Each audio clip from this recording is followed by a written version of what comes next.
Hi, everyone. I'm really happy to be here with Victor and Josephine.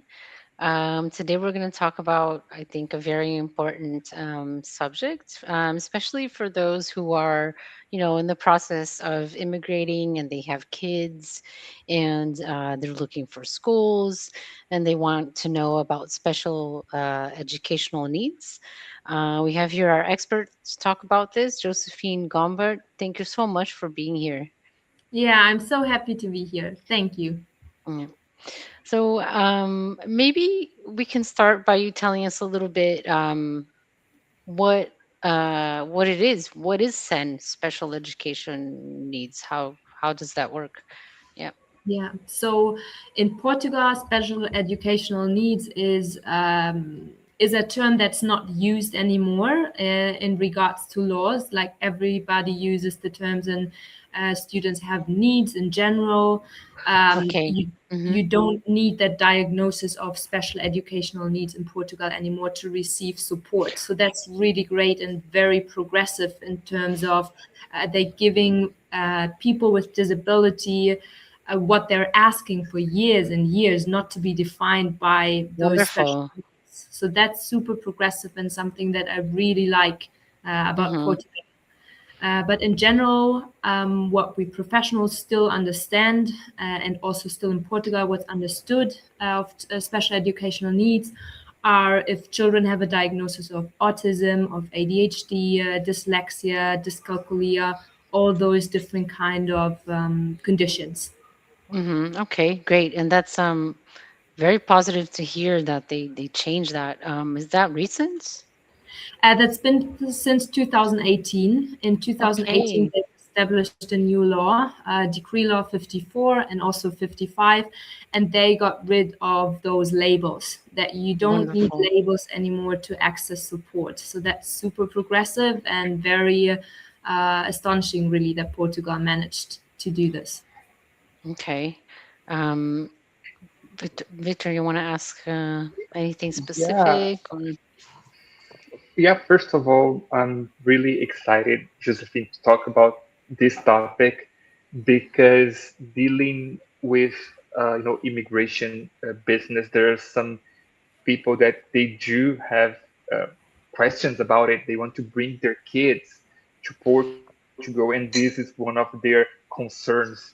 The process of enrolling their kids with this kind of special needs is it differs from the regular one or no? It goes through the same process.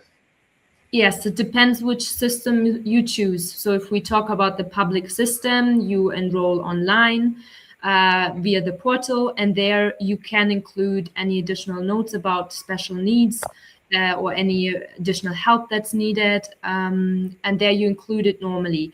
If you are visual blind or deaf, you need to provide some sort of diagnosis or proof, because then you might be eligible for a spot in a reference school, which means they have extra resources. You're taught bilingual, you're taught sign Mm-hmm. language and verbal Portuguese. So it really depends on the system you choose. When we're looking at private international schools, the enrollment system is completely different, and they will always ask for a diagnostic report, even though officially in Portugal you don't need it anymore. But they are more picky, I would say, when it comes about enrolling students with any kind of support measures. Are students who are in needs, who have these diagnoses and they join a school, are they usually in the mainstream classrooms, separate classrooms, or are there specialists that follow them along the day? What's your experience with this? Yes, very good question. And also it differs again from system to system a little bit.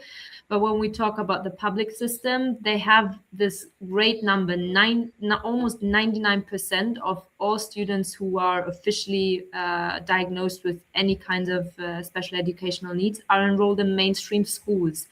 Why Mm-hmm. is that? Because the former special schools, almost all of them were dissolved into resource Mm-hmm. centers, and those resource centers, they support the public schools. They Mm-hmm. support school clusters, and they have specialists, psychologists, therapists, Mm-hmm. SEND teachers that go into the mainstream schools and support the students with special educational needs. The idea is to support them inside the classroom, that it is as inclusive as possible. In my Wonderful. experience, unfortunately, they take it out. A lot of times the students are being Oh, taken out of the mm, classroom, which is not always the worst. It really depends on the students. Some students need this extra right. one-on-one Of course. time and be taken out of a loud environment and have that quiet space, that Yeah. one-on-one to work with the specialist. But for some students, it's also totally fine to be supported inside the classroom. In private Portuguese schools and international schools, they are not supported by the resource centers. They are supported by specialists that they hire inside the Within. school. Mm-hmm. Yeah, Mm-hmm. so they Mm-hmm. have a school psychologist or they have a SEND teacher or well-being coordinator or whatever it's called in that school, and then they see what's the best support for the child. It might also be inside the classroom, might be one session outside of the classroom. Okay. And is there a special like learning program for depending on the diagnosis, or that must vary a lot too, right? Yeah, so in general, the multidisciplinary teams, they draw up a support document, and the support is leveled on three levels, like universal, selective, and additional measures. And the universal measures are quite basic, I would call them, like they're for everyone. Mm-hmm. The head teacher can start to imply them already, but the multidisciplinary team together decides what's the best plan for that student. Mm-hmm. If the condition is more severe or the needs are higher than universal measures can provide, they go on to selective and additional measures, and that includes psychopedagogical support, Mm-hmm. one-on-one tutoring support, might also be a differentiated curricular pathway, but that's more in extreme cases because Portugal really wants everyone to learn together, learn the same thing, but in a differentiated way. So Mm-hmm. universal measures, their goal is to differentiate for all students the seating arrangements, how the content is presented. For dyslexia, Mm-hmm. that might mean that the text is printed on a yellow paper because studies Mm-hmm. shown that dyslexic readers read better on a yellow paper. Yes. All things Mm-hmm. are included in a universal measures, and then everything that is of higher need goes on to selective and additional measures, which is decided by the multidisciplinary team. And all schools do need to have one, public, Mm-hmm. private, all of them need one. Okay. I think I it's do very have. positive. Sorry, Victor. No, Your sorry, turn. sorry, sorry. No, I was just No, no, no. gonna. And also, I do think that's very positive that they can stay in the same classroom. So they are considered all the same in this sense. I also have one question, Josephine, and maybe this is more of on practical terms. If someone had the chance to choose between the public and the private sector, and they have of course kids that need special needs, is there any differentiation in this Good in this sense question. or no?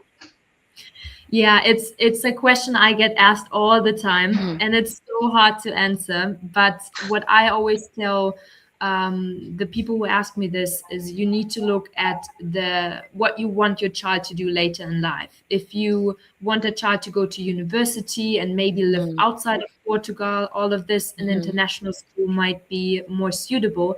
But you have to consider, because it's an international school, it has an international curriculum. Is it IB or Cambridge? It doesn't matter. So they have Mm-hmm. external exams regarding an international curriculum.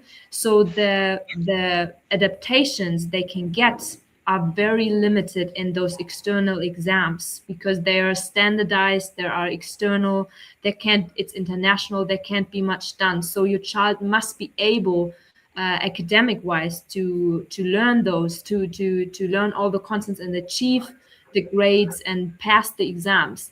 What a lot of times happen is they choose an international curriculum, but then when it comes to the external exams, they don't get all the adaptations and they fail the exams over and over again. So that's really hard, and we don't want this to happen. So that's an advantage we have in the public system, where you do have external exams as well in grade 9 and your grade 12, but because they're national exams, you can have adaptations. They're not international. They don't have to be set to an international standard. They're national, and the Ministry of Education in Portugal can do adaptations to the assessment process. So that's I'm always advising parents, think about the future of your children, Hmm. which system is more suitable, which assessments in the future will be more suitable for your children in the long run. And one comes with more adaptations possible if the child's needed, and the other one is pretty much standardized and very limited to adaptations. Actually makes a lot of sense. I mean, I think for all students that makes sense, right? What kind of future do they want to study abroad? Do they want an IB diploma? Do they want to study in Portugal? Right? I think these Yeah, are really good questions for like public or private. yeah, Um, and I was just going to add when you were saying, Victor, how this approach, inclusive approach, is really positive because you're preparing children for the real world, right? I think that you once you separate, when in the maybe in the past, right, when you had special schools, you're not helping really. It's not a real world environment, right? You need to learn to have diversity, and even for students who don't have a diagnosis, it's so good to be around students who do, right? I think it's such a it's enriching. Yeah. So Okay. yeah, just all Yeah. diverse humans. We all human, and humans come in right. all kind of forms. So I think that's very important. Yes, for sure. Victor, why don't you ask something about the, because I'm talking too much, about the how much the parents participate. We had some Yeah. questions. Yeah. Luckily, Rita, I was really looking forward to know the Josephine, what is like the parents' role in this decision, and if they have any role in this fitting their child into the school they choose to enroll their kids. Mm.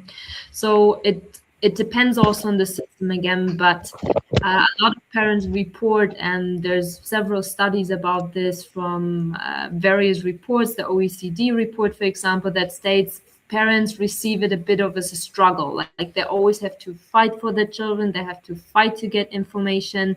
So that's something that can be definitely improved in Portugal. I think the role of Mm, parents and as a team player, it's not school against parents, it's like they're a part of that multidisciplinary team. Actually, by law they're actually entitled to attend meetings if they want to. In reality, I haven't heard one parent attending one of those meetings. Just also logistically, it's just so hard to make it happen. But what happens normally, the multidisciplinary team draws up the support plan, for example, and then they meet with the parents, and it can still be adapted. Strategies can still be implemented or taken away. The teachers, they work very close with the parents normally, but again, it really depends on the teacher as well. It doesn't matter if it's public or private system. It really comes down to one teacher. That's why we call teachers gatekeepers, kind of a little bit, because they open and close mm, the gates to parents, to society, to university, to all of those fields. So the teacher really makes it happen. How much the parents participates in the whole education of the child.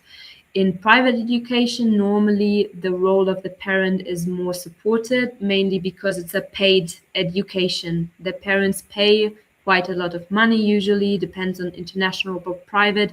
So they feel also more entitled to have a say in their child's education. And so they should. but it's not in public education. It's not always easy to find that balance to include the parents and to actually also give them the rights, like what they're entitled to, and help their child the way they can. Okay. Um, Also, like thinking about the teachers, how are the teachers trained to handle, SEN and inclusive practices? Yeah, they're actually, I'm writing my master thesis about this at the moment, Okay, about wonderful. yeah. So it's a very interesting topic. And at the moment, it's the initial teacher education in Portugal is very poor when it comes to special Mm, educational needs and inclusion. I've asked my colleagues and also younger colleagues that are mid 20s and 20s, and they normally report that they have maybe one module or two modules about oh, special educational needs and inclusion. When it comes to colleagues that are older already, that had more professional development opportunities already, they are more focused on the special educational needs and inclusion, and they do get some input, but it's still hmm, too low compared to the level of responsibilities that head teachers and homeroom teachers have, having all children together learning in one. I think there we have a huge need of expanding the training, the initial training, but also the professional development later on. But what I can see is when we go into public schools and we do workshops in public schools, actually, we can see the difference makes the teacher. Again, even if you're not educated initially or you don't have that opportunity to get a professional development, if you have a great teacher that tries to make learning happening for every student, that's really the dream. And in hmm, public schools, you really have those dedicated teachers still that are really caring about all the students. hmm. Okay, great. Victor? Is it Josephine? Is it mandatory for the schools to have the structure to help uh, kids with special needs, or it's optional? For public schools, yes, this is mandatory. Every school needs to be equipped. If you're not equipped, you need to ask for help. That's kind of the baseline. As a school, as a public school, if you don't have the support, you need to request the support. It's a different question if you will get the support then. Even though you requested it, it Hmm, really depends on the district, it depends on the school, the school cluster you're in it, the resource center that supports the school cluster. It really depends. The school itself, the financial organization, is also ruled by the Ministry of Education. The head principal has a few things that they can manage, but for them, they need to take special educational needs children. hmm. But private and international schools are not obliged. They can choose if they want to take them on or not. They are not. They don't have to provide a supportive plan. Like they're very independent, and I think that's sometimes what people are struggle to understand, that they're so independent. Although you're in Portugal and you're kind of under Portuguese law, they're still quite autonomous when it comes Mm, to applying this degree law I talked about, 54 and 55, where inclusion is hmm, regulated. hmm. Um, what would you say? I mean, I think you already talked about some, but the biggest challenges are right now in Portugal. You just mentioned one, I think, but uh, Yeah. others. I think finances and resources, a lot of, I think that's a global problem. Teachers are going into pensions and not Hmm, enough teachers are coming in, young teachers. The profession, it can be very exhausting. You have to be the cheerleader for 25 children all day long, and you yes. want everyone to feel this most special and the best. And then some of the conditions are not the best, the pay is low, so the motivations for teachers to go into the profession is quite low Yeah. at the moment. And finance as well. Portugal, when it comes to the money they spend on education in general, percentage Hmm, wise, it's an OECD average. But when we look at the actual number, it's quite low just because it doesn't have a strong economy. The incomes of the people are quite low. So yes. when we look at the amount they spend, the actual amount they spend per student in education, it's quite low compared to other countries in the EU. So that's something that definitely needs to be worked on. And transparency and evaluation. So there Mhm. is this stigma around Portuguese public teachers that every time you get evaluated, it's something bad. Like feedback is Mhm. bad. Mhm. This might not be true for all schools or for all teachers, and I don't want to generalize it too much. But there is this tendency that they're like, they don't want to be observed and they don't want to get the feedback. Like you're not allowed to do something wrong. And when we come with this modern mindset, like that international schools have, for example, like feedback is so great, we can learn from feedback, it's constructive, and we can progress further with it. So I think the mindset that comes with that is still something that might need to change a little bit. And I think then Portugal can really improve itself even more, having this very great progressive law, but putting Mhm. it a little bit more and better in practice. Mhm. Mhm. You- I do have one question, Josephine, and thank you for all of your answers. Very, very clear, and I can tell that I have a much better understanding about the mhm. system. Thank you. Yeah. My my question is more related. We did talk about the schools, the teachers, and in regards to the students, so the friends in the when they are having they're studying together. Uh, is there any rule or law that will regulate the I don't know their kids? Sometimes they can be bullying one another. Is there something to protect them in this sense? Yeah, absolutely. So there's lots of initiatives from the state, from Portugal, from the Ministry of Education to counteract. There's like bullying prevention initiatives that you have in public schools. There are programs in place to keep students in school until the age of 18 because that's mandatory in Portugal to be enrolled unless you finished a certain program, but you need to be enrolled until the age of 18. There's programs to balance out the students that come from a very poor background or a minor ethnicity. All of these programs, Portugal is quite good with that. Again, in theory, I also feel in practice Mhm. it lacks a little bit to really put it into place and really go Mhm. through with it.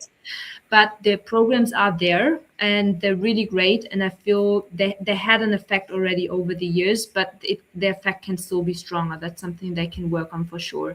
In private Portuguese and international school, it really comes down to the principal that sets the vibe, the Mhm. atmosphere, the school culture that really um, implements these programs. At our school, for example, I'm a special educational needs coordinator at an international school.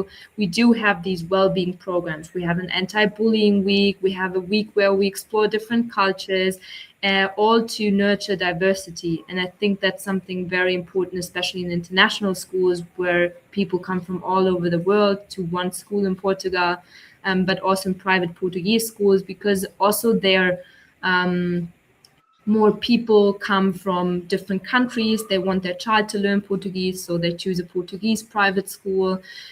So the diversity is also growing there. And I think we definitely need programs there to really support the acceptance and the support of all students.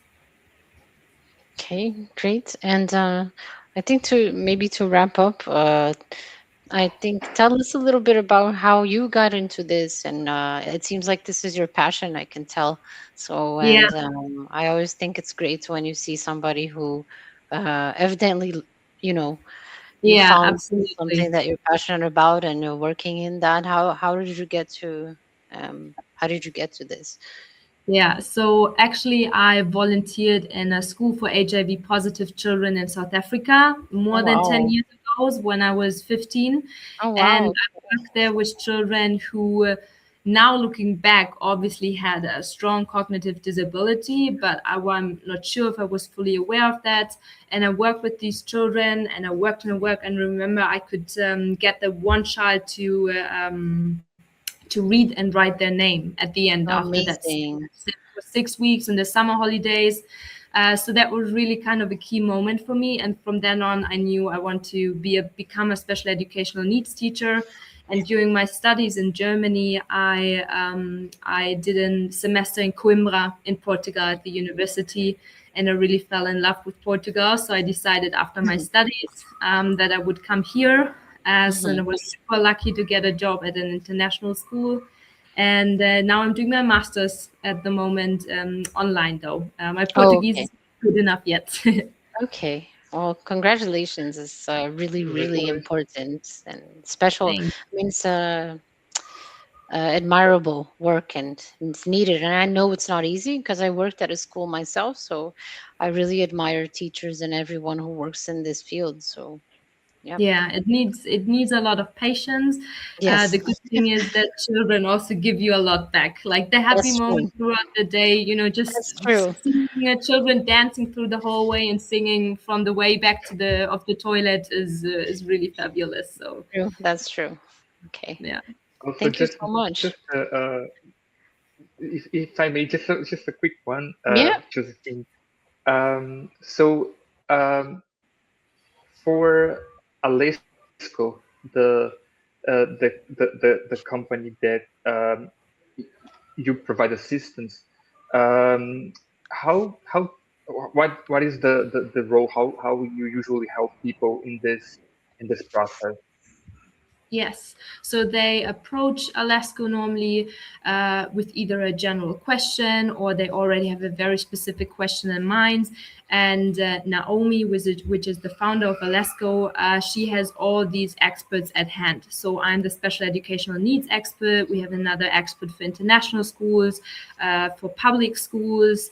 And so, whichever case comes in, she hands them over to her experts, and then it really depends on what the client wants. Do they want just a general guidance call, like how does it work, special educational needs in Portugal, like are there special schools, are there just mainstream schools, like how does it work?